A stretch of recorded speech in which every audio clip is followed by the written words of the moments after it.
Hey, Wayne here. We're getting ready to check out part 2 of a 5-part crime series, and viewer discretion is strongly advised. The guy who committed these crimes was one sick dude.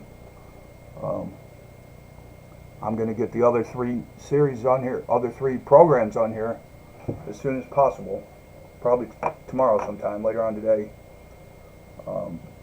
If you would like, subscribe, share, and comment, that would surely help me out.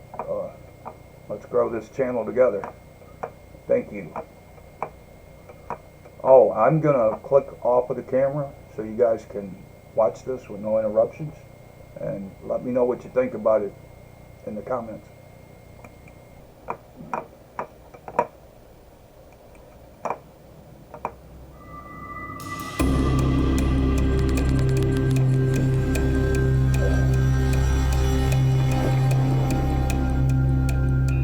Kenneth McDuff had been convicted of the broomstick murders.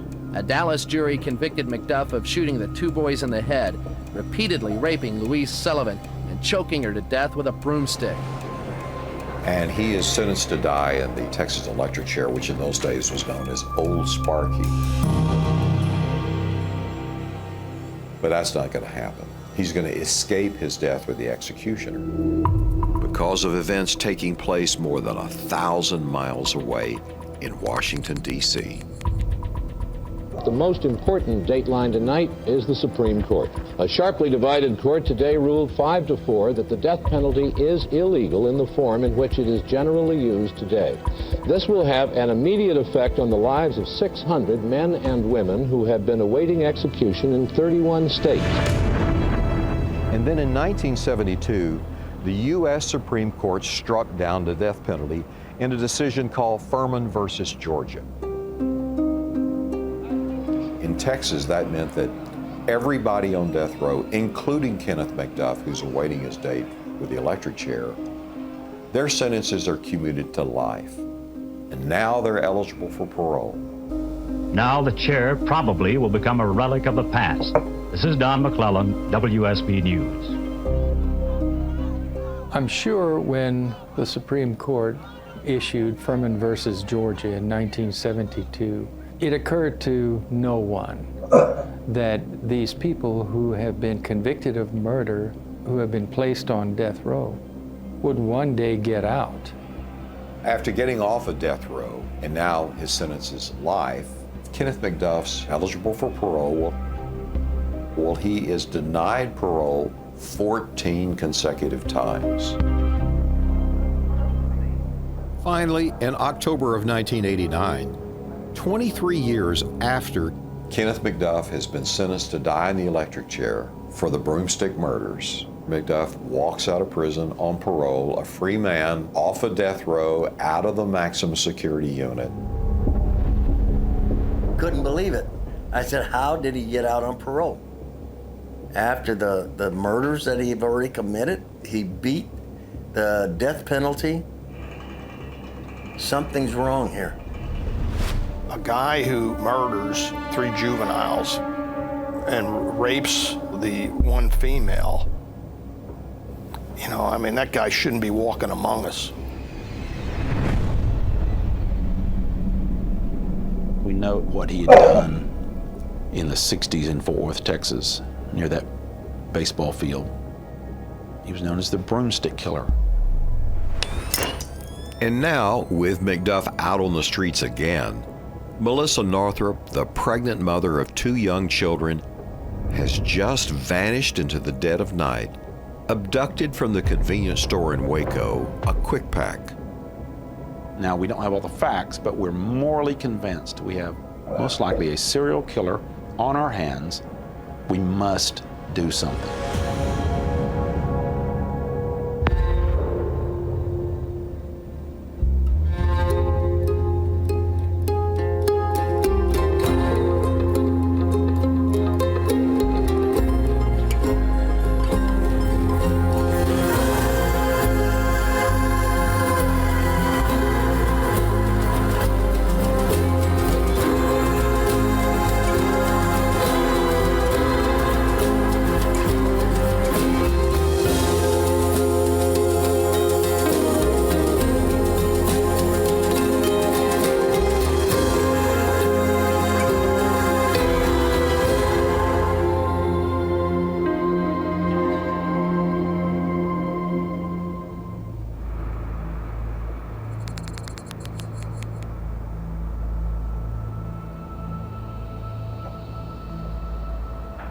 In March 1992, Kenneth McDuff is out of prison, his whereabouts unknown, and a posse of 3 lawmen, Prosecutor Bill Johnston and U.S. Marshals Mike and Parnell McNamara, fear McDuff may have killed again.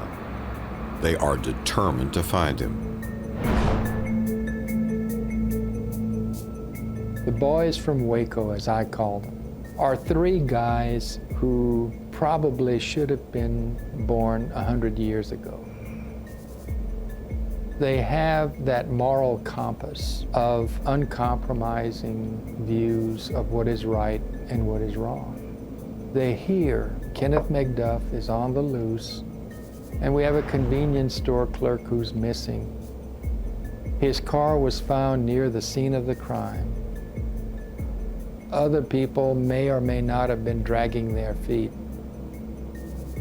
Those 3 boys went out there and they hit the road. When we got that warrant, we formed up a plan to try to find everyone that ran around with McDuff, his friends, his associates, his criminal associates, and so forth. And that wasn't going to happen from 9 to 5. Those people didn't wake up till 5. You had to be willing to wait till midnight or so to see them stirring around and find them. You're not at the Ritz-Carlton. You're probably at the worst hotels, the worst bars, the worst hangouts, the back alleys, where the prostitutes are active, where the drug dealers are peddling. Federal Prosecutor Bill Johnson and the McNamaras literally are trolling through the trash of Central Texas, the worst of ex-cons. They're rousting and beating up crack dealers. They've got prostitutes. I mean, it really is a slimy world. And that's where McDuff lived and ran. And those were his friends from prison.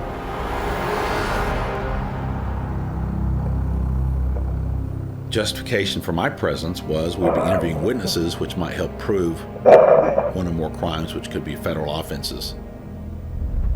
I did this because I'd seen my father, a state prosecutor, go out with the Dallas County Sheriff off and on, and, you know, I knew that that was commitment versus just having a job. My dad prosecuted all kinds of cases and was involved in the Jack Ruby case and several others. My mom died when I was 7. I idolized my father. But when I was 17, something happened. I worked in a grocery store in Dallas. One night I was supposed to be working. My store was robbed at gunpoint by a meth freak who killed one of our employees, who shot who I would have been. It frightened me. But somewhere in my frightened little person began to burn a desire to stop people from being violent to each other. And what McDuff did to those kids in Fort Worth, go get McDuff. The chance to try to catch a serial killer? Oh my gosh. Who would not, as a law enforcement person or a prosecutor, want the chance to keep someone from killing someone else? Prosecutor Bill Johnston and U.S. Marshals Parnell and Mike McNamara aren't the only people looking for serial killer Kenneth Allen McDuff. On March 3rd, just days after Melissa Northrup has disappeared, Kenneth McDuff's mother, Addie McDuff, known as the Pistol-Packin' Mama, files a missing persons report with the Bell County Sheriff's Office, which is located just south of Waco. This report lands on the desk of criminal investigator Tim Steglich.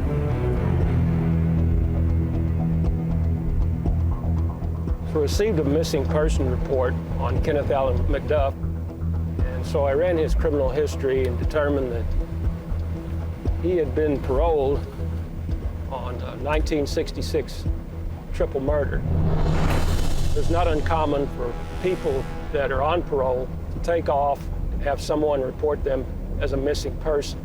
This is an old scam. If you're going to run, if you're going to break parole and bust out, you'll always have a family member call in and say you've disappeared. And you just hope the police will believe that you're dead. This is the old McDuff house. So I drove out here to speak with Addie McDuff about her missing son.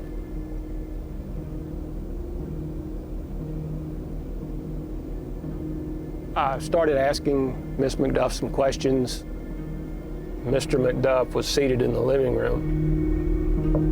She kept alluding to the fact that she was afraid he was dead. I just thought that was not an appropriate response within a couple of days of somebody going missing. Almost like she had been coached into saying something like that. Addie McDuff was doing 90% of the talking. I had to direct everything toward her because if Mr. McDuff started talking, she usually cut him off. She was just loud and obnoxious. When you go to the FBI's profiling school, one of the things they tell you about is that a lot of these sexually sadistic serial killers, their mother is incredibly overbearing. She's the poster mom for serial killer's mom. I asked her to show me around the house to see if I could find anything that might indicate what happened to her son. I'm directed to Kenneth McDuff's room. I find cowboy boots, evidence that he was attending Texas State Technical in Waco, probably doing a lot of metalworking that he had learned in prison.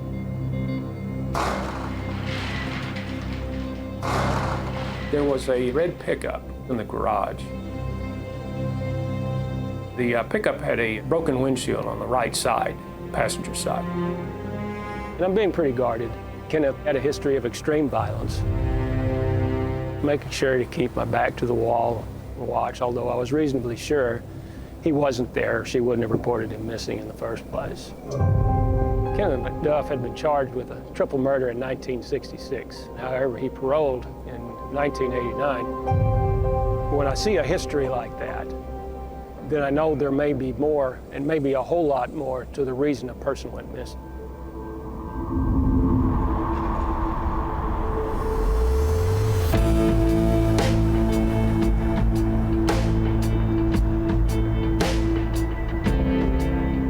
When I arrived here at the Texas State Capitol in 1990, Texas was literally awash in blood. There was a violent crime wave sweeping across Texas. It was splashed across the headlines. Buried in the story is that it was committed by violent inmates out on early parole. And I began asking, how could this be happening? There was no such thing in the state at that time as life without parole. Moreover, because of prison overcrowding, there's a perfect storm going on here. I wouldn't cage a dog up like they got us caged up right now. Texas needed to build more prisons.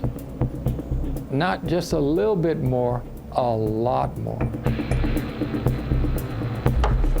For years, the state defied federal orders to expand the prison system.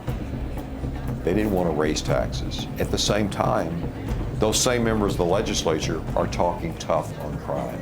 So they're instituting longer sentences, but there's no place to keep these people for a long time.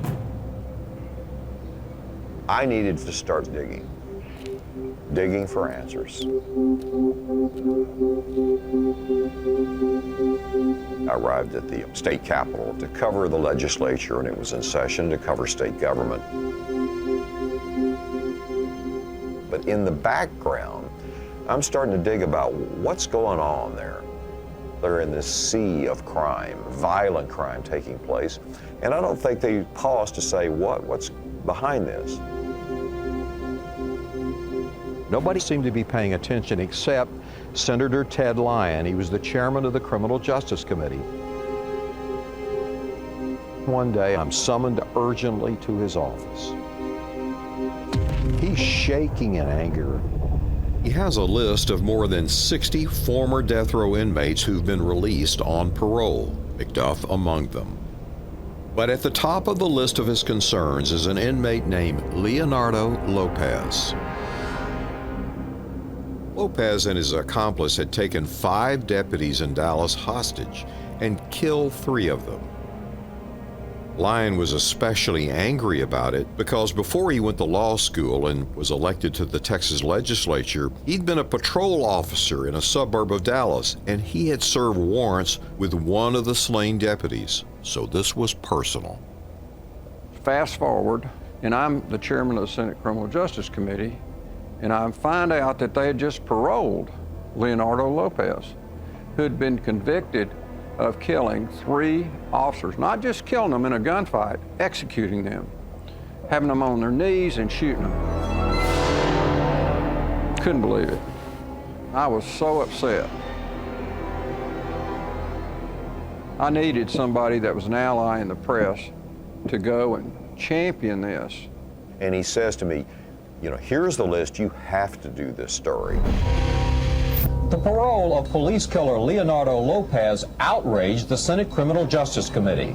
Texas Senator Ted Lyon, who chairs... I do a story, and the story sends a shockwave through the state. Department of Criminal Justice. Overnight, every sheriff in the state of Texas is calling the governor. The outrage that hit in the wake of it, Senator Lyon called hearings. And he called to the Capitol the parole board members who had voted to release Leonardo Lopez, the cop killer, to demand an explanation. It was right here on the Senate floor. I couldn't believe what I was hearing. These former, quote, conservative folks saying, are raping the bottom of the barrel, Senator. We must let these people go every day. We must let these people go. We have no choice, Senator. It was a fiery hearing. Senator Lyon at times was yelling at them. And how many people would he have to kill before you wouldn't let him out? Crude as it might be, Senator, you know we cannot keep everyone. If we see 10 people, we're letting 8 of them go, Senator. What came out in the hearing, though, that just rocked the world was that under fire from Lyon, one of the parole board members suddenly tells the truth. They have been releasing 150 inmates a day, 750 a week. In the beginning, they were putting the hot check riders out, drug offenses, car thieves, but now they were scraping the bottom of the barrel. And on that bottom of the barrel was Kenneth Allen McDuff.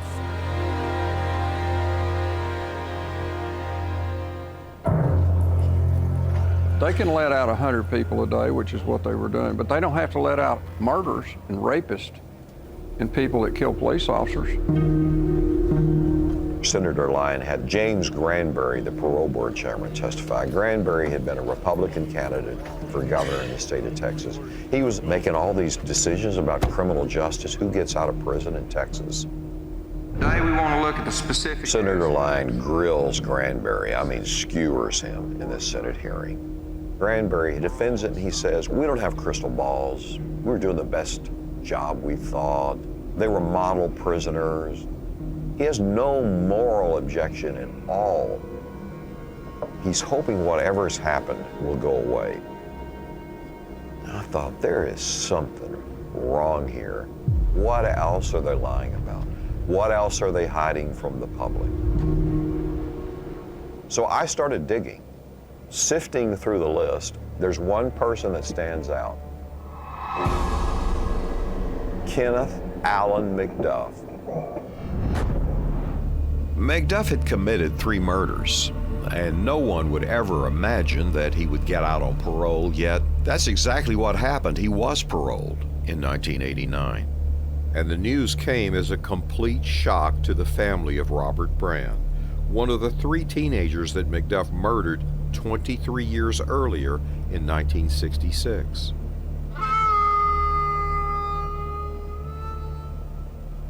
When he got out, was paroled, Mother called me and she said, your dad, he's got his gun, he's on the way to Rosebud. He was going to try and find him and end it.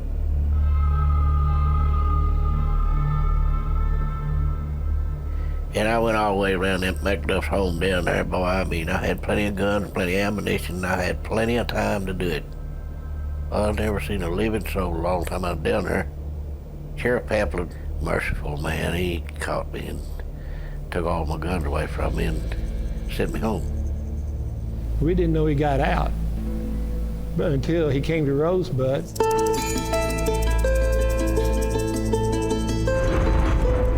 One day, Kenneth McDuff comes in a convenience store where we always go every Saturday morning to have coffee. He walks in and the owner waits on him and comes back and says, did you know who that was? And we said, no, who was that? And he said, that's Kenneth McDuff. He got out of prison.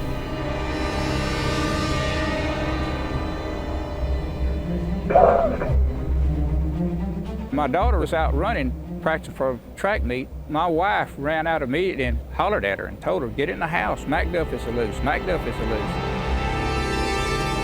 And I slept with a loaded shotgun by the bedside. It terrorized people. Everybody was carrying a knife or scissors in the car at night, even my wife. McDuff had been warned to stay away from Rosebud because those people were afraid of him. They didn't want to see him. They didn't want him around, and yet he decided to go there. He's sitting on a sidewalk, and a few young black males are walking, minding their own business. He got up and started talking trash to him. He said, you little black SOBs, y'all think you own the world. Well, you don't. He said, and I'm here to tell you you don't. Well, he pulls out a knife, and he's following these kids, acting like he's gonna hurt them. He pissed me off. Those kids weren't bothering nobody. And I told him, you know, we didn't do that around here, and we didn't tolerate it. And I told him he put his knife in his pocket and leave.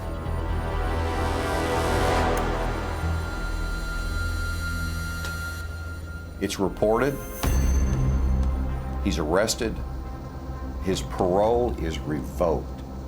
He is sent back to the penitentiary. In 1990, the panel votes to parole McDuff again. The fact that they let him out not once but twice, there is no excuse for that. I mean, in Rosebud, people all were talking about that maybe Miss McDuff paid somebody off. She had the money and she paid somebody off. Your faith in the system is shaken. On December 18th, 1990, Kenneth McDuff is once more put on the street, free to kill. When McDuff got out of prison on parole, he, like many, many other of these ex-cons, they're playing the game. They're really trying to con their parole officers. They're trying to show that they're doing the right things and what they should be doing. So McDuff enrolled in a trade school.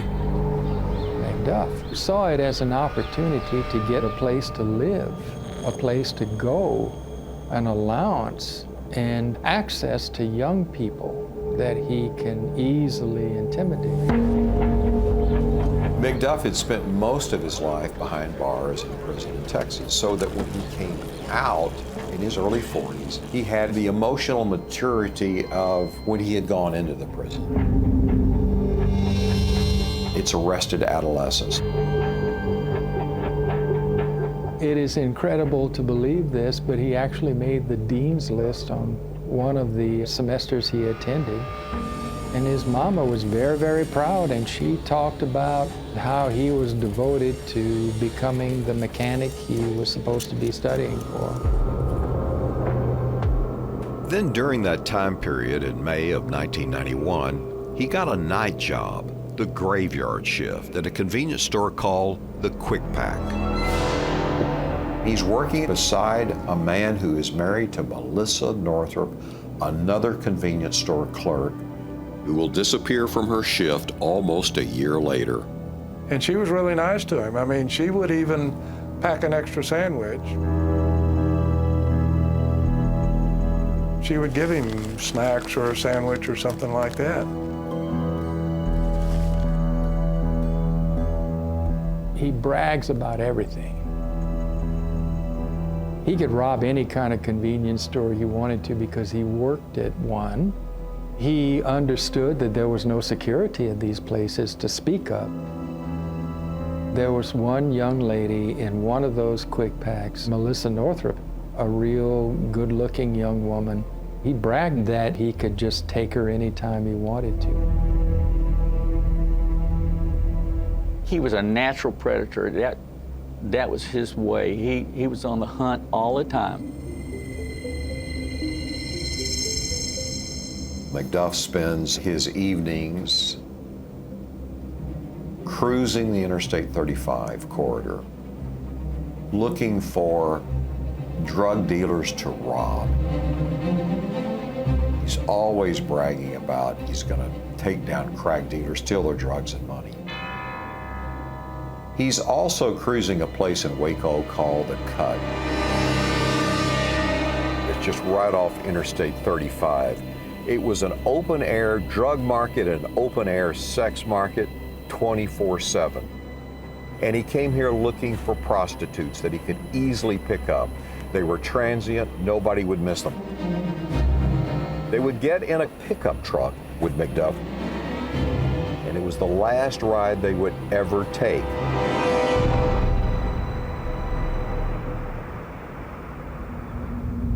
In October of 1989, at least one day after McDuff walks out of prison on parole, a free man, investigators say he killed his first victim, an African-American sex worker named Seraphia Parker.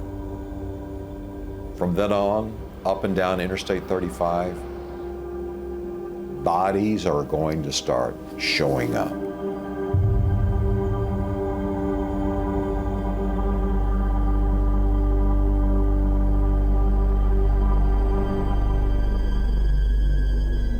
Brenda Thompson was a prostitute in that area of Waco. Brenda got in with McDuff. However, something happened pretty quickly. Brenda, through intuition, knew something, and she wanted out. He was huge and his hands were massive. He could probably kill someone in 5 seconds. Brenda wanted out of that truck. Brenda Thompson had told her fellow sex workers that if she thought she was ever going to be attacked, she would fight like hell, try to kick the windshield out. She told everybody that. He was in complete control, and she could do nothing about it. All she could do was kick at the windshield. McDuff came upon a Waco police barricade. They saw Brenda Thompson kicking the windshield of the truck. McDuff continued on, went the wrong way down a one-way street. Turns his lights out with Brenda Thompson still screaming. She didn't want to be there. She couldn't get out, and she didn't. She didn't get out. She never got out. It's been disputed how persistent the police were in chasing him or if they just wrote it off. It's another sex worker in a dispute with a John. McDuff was living a double life, enrolled in the Texas State Technical College, where he claimed to be studying to be a welder. Well, all the time he's cruising the Cut, looking for the sex workers here that he could snatch, rape, and murder.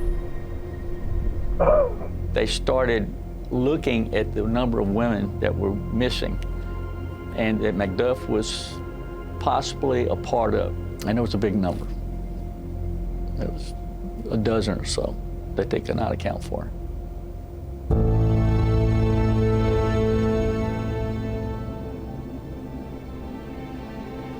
I was on the trailer trying to uncover how all of these violent inmates plus death row inmates were getting paroled. Then I got a tip from law enforcement sources that the U.S. Marshals in Waco were searching for triple killer Kenneth McDuff. They think that he is the prime suspect in the abduction of Melissa Northrop, who disappeared in the middle of the night from a Waco convenience store. Waco police suspect that McDuff killed a... So I break a story, and boy, does that shake things loose. His old cellmate says McDuff randomly abducts any female that appears vulnerable. Vince, Waco police suspect that McDuff... My story airs on the 10 o'clock news. The next morning, my phone rings. It's Barbara Carpenter. She tells me, I saw the man who murdered my daughter in your newscast last night. She goes on to explain that her daughter, Regina Moore, a sex worker, was last seen alive with Kenneth McDuff in his pickup, and that she had gone to the Waco Police Department. No one really would pay attention to her. I immediately got my crew and we highballed it to Waco. Barbara was a truck stop waitress. We talked to her there. She tells me that months earlier, she and her husband went out to the Texas State Technical College, where McDuff was supposed to be attending trade school, and confronted him. And she said that when she and her husband arrived, there was his red pickup truck with the windshield kicked out. This is the same truck where Brenda Thompson was last seen kicking and frantically fighting for her life. And there it sits. Her husband met us and we went to the dormitory, to his room, and heard the full account of what she had seen back then.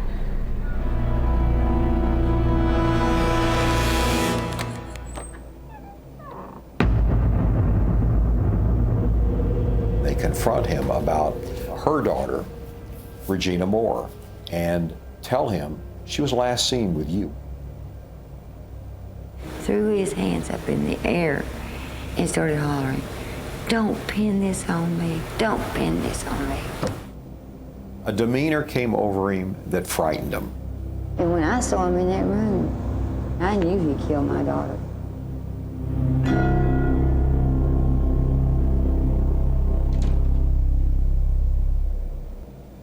I talked to students that knew him, and then one tells me, McDuff talked to me about abducting a convenience store clerk, and he talked about wanting to kill women. They all thought he was a diabolical, crazy person. Nobody ever reported it to the school. Nobody ever raised the issue with police because they were all afraid of him. And they were scared to death. Barbara Carpenter was telling me, I've been to the police and they wouldn't really listen. That's not right. She tells me the only person that is listening to me is Bill Johnston and 2 U.S. Marshals. That's it. Nobody else has paid attention to me. While the McNamara brothers and Bill Johnston are beating the bushes around Waco for any trace of Kenneth McDuff,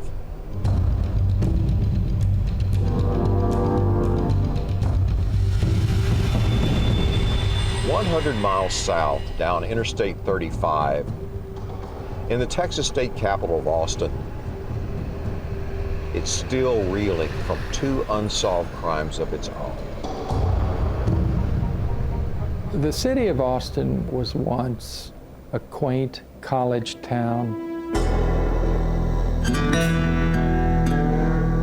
In the 1990s, most people considered it safe, a good place to be living. And there was a lot of freedom. There was a sense of fun. There was a sense of safety. You didn't feel threatened. And very suddenly the headlines changed. It's considered one of the most violent crimes Austin has ever seen. 4 teenage girls shot, then left to burn in a deliberate fire. There's a fire at a yogurt shop late at night in an affluent strip mall in northern Austin. And the firefighters discover the bodies of 4 young ladies. It was stunning. The yogurt shop murder happened where families shopped not too far from the news station where I work, and it was a crime scene where 4 teenagers had been murdered, and it was a difficult thing to cover. There was fear because the perpetrators were so violent. Their victims were children, and for that to happen in Austin was unbelievable. Everybody has children, you know, teenage kids, so that hit home with a lot of people.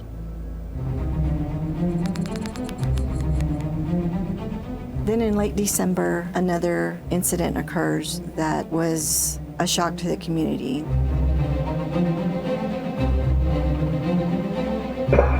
My brother and I were driving my car. He was in the driver's seat, I was in the passenger seat. We wanted to take a left turn onto Powell, a one-way street heading towards 5th Street. As we were about to make that turn, we realized the car was coming the wrong way on Powell, trying to get from 5th Street to 6th Street. As we approached and stopped at that intersection, waiting for that car to clear, that car stopped at that same intersection. The passenger and the driver leaned forward into the windshield of the car, looking left and right to try to figure out what to do next. And that lasted several seconds. They obviously were lost. So they finally decided to take a left on 6th Street in front of us.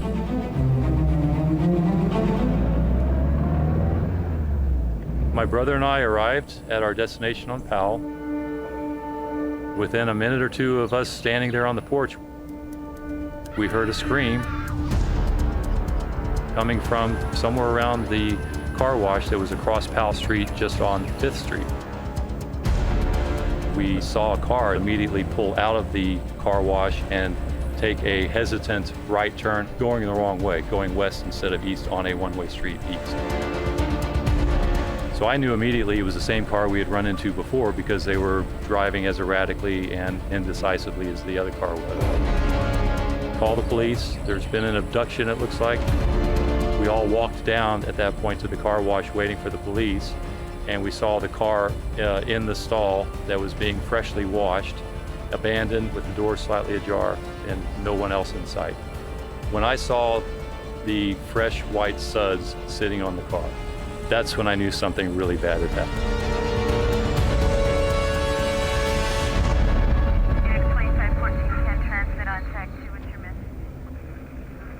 And when they investigated it, the woman's purse was in the car. We didn't know where she was.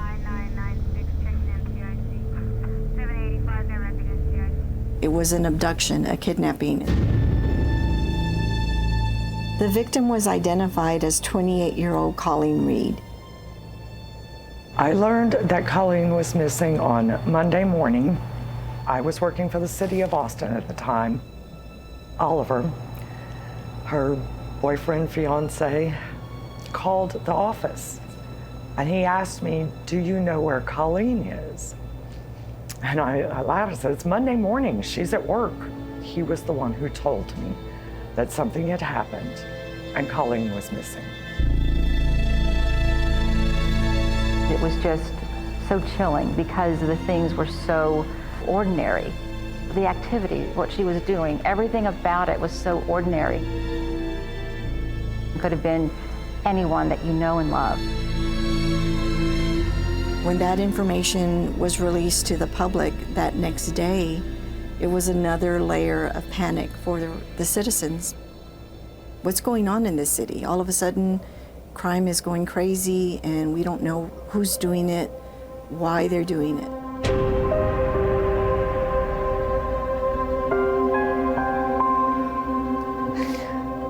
One of the most difficult things I've ever done in my life was tell my parents that Colleen was missing. We didn't know where she was.